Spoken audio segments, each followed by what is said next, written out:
Hi, I'm Hive. Here I teach you how to draw quickly and easy. Short videos, only the essentials, nothing extra. I break down complex topics in simple terms, and each video is a mini lesson from me. Today I will show you how I draw heads. Let's get started. It's all started with a circle, the basic shape of the head. We divide it in half. The horizontal line is the eye line and the vertical line is the axis of symmetry. And in the lower half we draw another smaller circle. This will be the nose and mouth area. It's important to identify the cheekbones. This is the part of the skull bone that runs from the mouth to the eyes. The ears are most often located at an angle on 45 degrees and start just behind the lower jaw and cheekbone. You can even touch it on your body if you want to make sure. Let's add a bit of fur on the sides and move on to the face. I divide the upper half into 3 equal parts. The first mark is the eyebrow line and the second one is the hairline, or fur line if we're talking about furs. Thanks to the horizontal guideline we drew at the beginning, it's easy to place the eyes correctly. My style is slightly styled so the eyes can be larger than in real life, but that's completely up to you.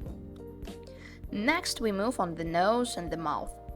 I divide the lower part into 3 sections as well. The upper mark is the nose and the lower one is the mouth. You can always go back to earlier steps to fix something if you don't like it, that's totally okay. Not everything works perfectly on the first try. I've been drawing for many years and I still make mistakes sometimes. I still have things to learn too. Now we shape the chin and start refining the details.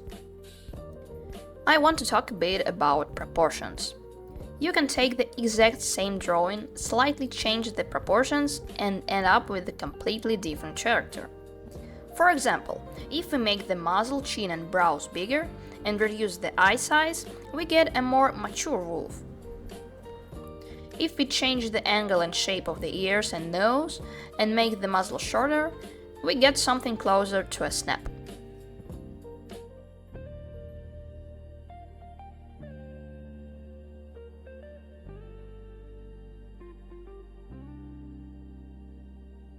Now let's look at how to draw the head in the turn. Once again we start with a circle and divide it roughly into 3 parts, where one of them becomes the face plane. Think of it like an apple cut in half. Slightly toward the back we draw the base of the ear. It follows the curve of the apple shape we just made. And then we add small pyramid-like forms for the ears. As usual, we start the face with 2 guidelines. The line of symmetry and the eye line.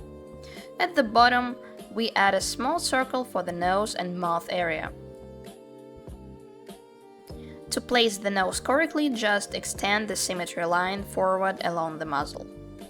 And don't forget about the cheekbones, they run from the muzzle up toward the eyes. When the base is ready, you can specify some details.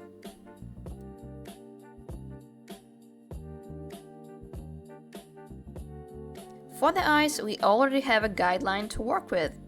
Above it, we draw the brows and then the eyes themselves. I like to add more fur on the scruffs and cheeks, but it's up to you. For the side portrait, I decided to use the photo of the skull so you can better understand where everything is located. There is no universal tutorial here because the proportions of each animal's skull are different and you can still make edits to suit your style directly. It is important to consider the basic rules, such as where the cheekbone is located, the lower jaw, where the ear grows from, and so on.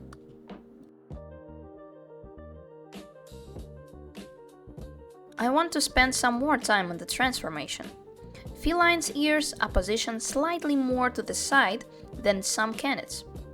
To make a leopard out of a wolf, I lower the ear a little bit and shorten the muzzle. Felines has more rounded muzzle, while canids has sharper shape. Let's wrap this up with some quick sketches from different head angles. The construction principle stays the same. A circle, symmetry lines, and a smaller circle for the muzzle in the lower half. A difficult low-angle view is easier to understand if you think of it like a brick, placed in the same perspective. Sometimes it really helps to put a 3D model next to your canvas and draw from it. That's exactly what I do in Eclipse Studio Paint. The more you practice, the easier they will become every time you try it. And in the next lesson, we'll take a closer look at emotions.